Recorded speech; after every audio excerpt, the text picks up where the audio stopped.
చుక్క రాములు గారు, వేదిక మీద ఉన్న మన ప్రియతమ నాయకులు రాఘవులు గారు, కేంద్ర రాష్ట్ర పార్టీ నాయకులంతా హాజరయ్యారు. ఈ కార్యక్రమానికి హాజరైనటువంటి సోదరులందరికీ నమస్కారం. ఇప్పటికే చాలా విషయాలు నాయకులు మీ దృష్టికి తీసుకురావటం అనేది జరిగింది. నేను ఒక 2-3 విషయాలు మీ దృష్టికి తీసుకొస్తా. మొదటి విషయం ఏంటంటే, ఈ 4వ మహాసభల సందర్భంగా జరుగుతున్నటువంటి ఈ ర్యాలీ, ఈ సభ ఎక్కడి నుంచి ప్రారంభమైంది? కేవల్ కిషన్ భవన్ నుంచి ప్రారంభమైంది. కేవల్ కిషన్ ఉమ్మడి కమ్యూనిస్టు పార్టీ నాయకత్వంలో ఈ ప్రాంతంలో కార్మికుల కోసం, కష్టజీవుల కోసం, రైతుల కోసం, ప్రజల కోసం అనేక పోరాటాలు చేసినటువంటి నాయకుడు. ఆ నాయకుడు నైజాం కాలం, ఉమ్మడి కమ్యూనిస్టు ఉద్యమ కాలం, ఆ రోజుల్లో పోరాడినటువంటి సందర్భంలో ఆ నాయకుడిని చంపేశారు. చంపడం ఎట్లా? యాక్సిడెంట్ చేసి చంపేశారు. ఏంటంటే యాక్సిడెంట్ చనిపోయాడు. ఈ ప్రాంతంలో కష్టజీవుల తరఫున ఎర్ర జెండాని పట్టుకుని అనేక ఉద్యమాలు నిర్వహించినటువంటి కామ్రేడు కేవల్ కిషన్, ఆయన స్ఫూర్తితో ఈ ఉద్యమంలో ఈ ప్రాంతం అనేక ఉద్యమాలు నడుపుతున్నటువంటి పరిస్థితి ఉన్నది. మన నాయకులు చెప్పారు, ఎవరినో ఒక నాయకుడిని చంపినంత మాత్రం ఎర్ర జెండా పోదు అని. కేవల్ కిషనే కాదు, తెలంగాణ రైతాంగ సాయుధ పోరాటంలో 4,000 మంది అమరులయ్యారు. అదేవిధంగా మొత్తం రాష్ట్రంలో అనేక మంది, అది నైజాం కాలంలో చంపేశారు, కాంగ్రెస్ కాలంలో చంపేశారు, తెలుగుదేశం కాలంలో చంపేశారు. ఎవడు ఏ ప్రభుత్వం అధికారం మీదకి వచ్చినా ఎర్ర జెండా బిడ్డల్ని చంపేయటమే. కారణం ఏంటి అని అంటే, ఎర్ర జెండా అంటే వాళ్ళకి భయం. ఎర్ర జెండా నాయకత్వంలో పనిచేస్తున్నటువంటి నాయకులను చూసి బెంబేలెత్తేటువంటి పరిస్థితి ఉన్నది. ఎందుకంటే దోపిడీకి వ్యతిరేకంగా, మోసాలకు వ్యతిరేకంగా నికరంగా నిలబడ్డది ఎర్ర జెండా. అందుకని ఎర్ర జెండా అంటే ఆ శక్తులకి భయం. అందుకని అలాంటి నాయకులు లేకుండా చేయటం, వాళ్ళు ఓ కార్యక్రమం పెట్టుకున్నప్పటికీ ఎంతమంది చనిపోయినా, ఎన్ని నిర్బంధాలు వచ్చినా, ఎన్ని కేసులు వచ్చినా, ఎన్ని జైళ్ళు వచ్చినా ఈ ఎర్ర జెండా నికరంగా ఎందుకు నిలబడుతున్నది? కార్యకర్తలు ఎందుకు నికరంగా నిలబడుతున్నారు? ఇప్పుడే రాఘవులు గారు చెప్పారు ఆ విషయం. ఇతర పార్టీలకి, సిపిఎం పార్టీకి ఎర్ర జెండాలకు తేడా ఏంది అని. ఎర్ర జెండాకు ఉన్నటువంటి సిద్ధాంత బలం అది. ఈ దేశంలో సోషలిజాన్ని నిర్మించాలని,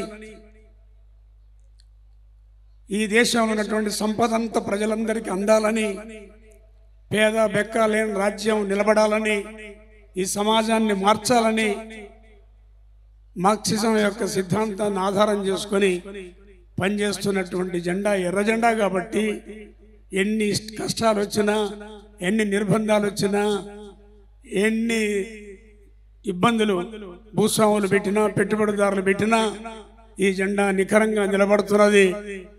ఒక్కొక్కసారి ఓట్లు రాకపోవచ్చు, సీట్లు రాకపోవచ్చు, కానీ పేద ప్రజల తరఫు నిలబడేది ఈ ఎర్ర జెండానే అనే నమ్మకంతో, ఒక సిద్ధాంత బలం కలిగినటువంటి ఈ జెండా, దీన్ని నమ్ముకోవాలనేటువంటి విశ్వాసంతో ప్రజలు ఎర్ర జెండా వైపు వస్తున్నటువంటి పరిస్థితి కొనసాగుతూ ఉంది.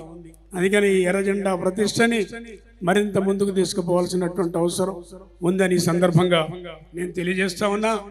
సరే, ప్రభుత్వాలు అన్ని చూసినాం, కేంద్రంలో బీజేపీని చూసాం, ఇప్పుడు 11 సంవత్సరాలు దాంతో వచ్చినటువంటి ఇబ్బందులు, కష్టాలు చూస్తున్నాం, పడుతున్నాం. ఈ రాష్ట్రంలో బీఆర్ఎస్ ప్రభుత్వాన్ని చూసినాం, ఇప్పుడు కాంగ్రెస్ను కూడా చూస్తున్నాం.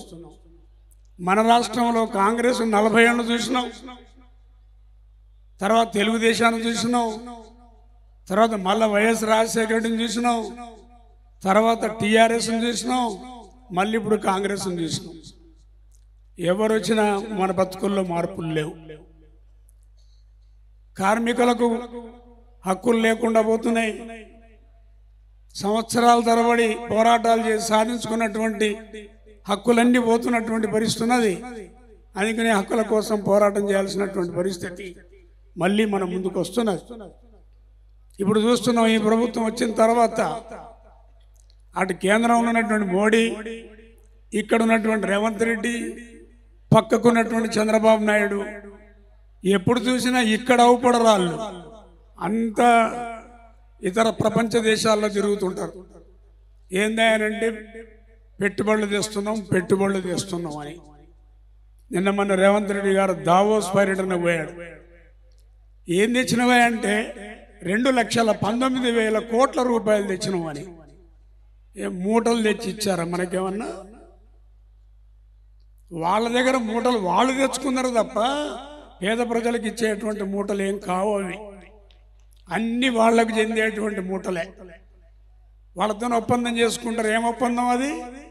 అరే బాబు, నువ్వు మా దగ్గర ఫ్యాక్టరీ పెట్టు, నీకు 2,000 ఎకరాలు ఇస్తా, 500 ఎకరాలు ఇస్తా, 100 ఎకరాల భూములు, అసైన్డ్ భూములు పేదవాళ్ళై, గిరిజనులై, దళితులై అడ్డికి పావుసేరు గుంజుకొని అట్లాంటి దొంగలకు కట్టబెడుతున్నటువంటి ప్రభుత్వాలు ఇవి. ఒట్టిగానే వస్తున్నాడు ఆయన ఇక్కడ ఫ్యాక్టరీ పెట్టడానికి కాదు, మన ప్రజల సంపదని కొల్లగొట్టి నీకు ఈ సంపద అంత ఇస్తాం, నువ్వు ఫ్యాక్టరీ పెట్టు అంటాడు. ఈ ఫ్యాక్టరీ పెడితే 50,000 ఉద్యోగాలు, 1,00,000 ఉద్యోగాలు, 2 లక్షల ఉద్యోగాలని చెప్తున్నారు ముచ్చట. ఆయన ఫ్యాక్టరీ పెట్టేటప్పుడు మనకు ఉద్యోగం వచ్చేటప్పుడు ఆ ఉద్యోగం ఇస్తామన్న వాళ్ళు ఎక్కడెక్కడ ఎవరెవరికి ఎలాంటి ఉద్యోగాలు ఇస్తున్నారు?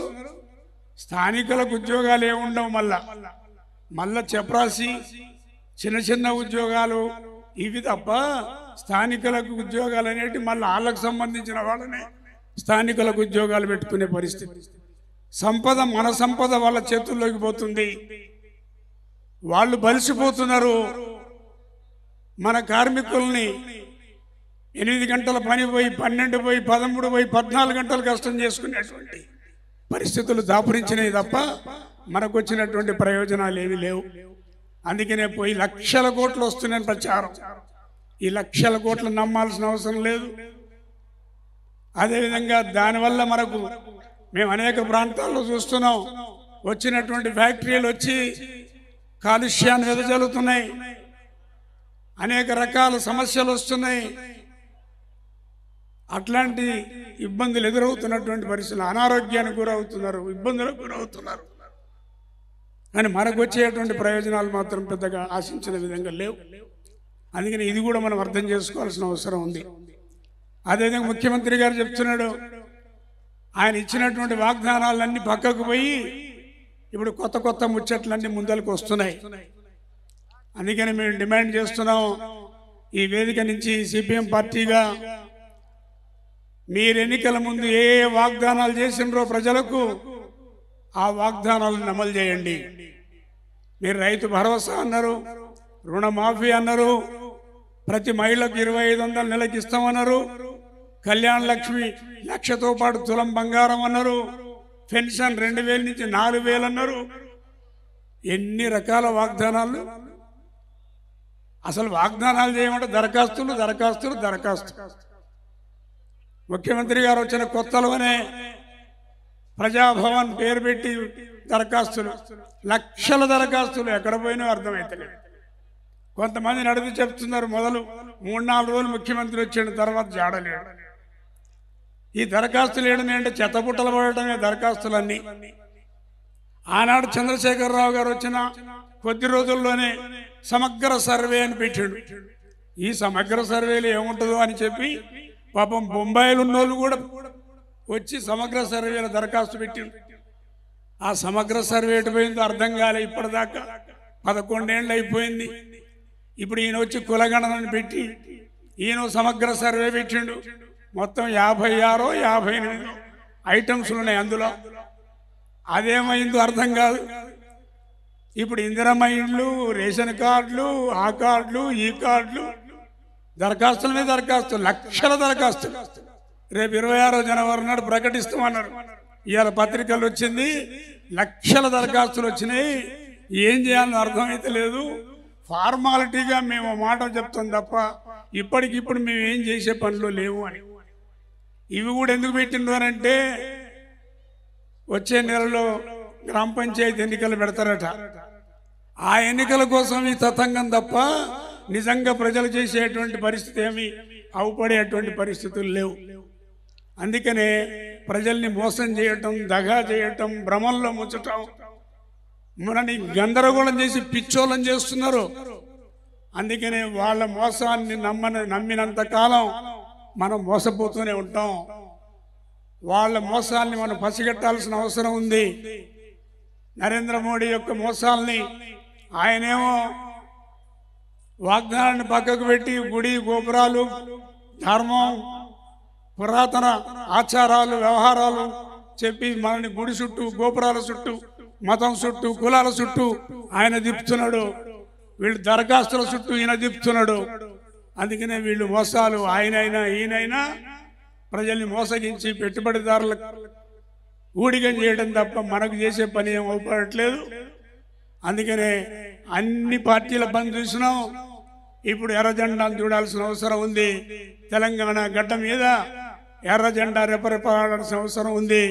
ఆ విధమైనటువంటి కృషిని మనం కొనసాగించాలి. రానున్న రోజుల్లో మన పోరాటాలు మరింత ఉధృతం చేయాల్సిన అవసరం ఉంది. పరిస్థితులు నెట్టుకొస్తున్నాయి. మనం చూస్తూ ఊకునేటువంటి పరిస్థితులు లేవు. మనకు రకరకాల ఇబ్బందులు ఎదురవుతున్నాయి. అందుకని ఆ ఇబ్బందుల్ని అధిగమించాలంటే ఎర్ర జెండా తప్ప, పోరాటం తప్ప మరొక మార్గం లేదు. అందుకని ఆ మార్గంలో ప్రయాణం చేయాలని, మరిన్ని పోరాటాలు సిద్ధం కావాలని సిపిఎం పార్టీ భావిస్తున్నది. అందుకని మహాసభల సందర్భంగా మరిన్ని నిర్ణయాలు తీసుకొని రానున్న రోజుల్లో సమరశీల ఉద్యమాలు చేయడానికి సిపిఎం పార్టీ తెలంగాణ రాష్ట్రంలో సిద్ధం అవుతుందని, ఆ కార్యక్రమంలో మీరందరూ పాల్గొని జయప్రదం చేయడంతో పాటు మన సమస్యల్ని మనం పరిష్కరించుకోవడానికి మనం కృషి చేయాలని ఈ సందర్భంగా మీ అందరు విజ్ఞప్తి చేస్తూ సెలవు తీసుకుంటున్నాం.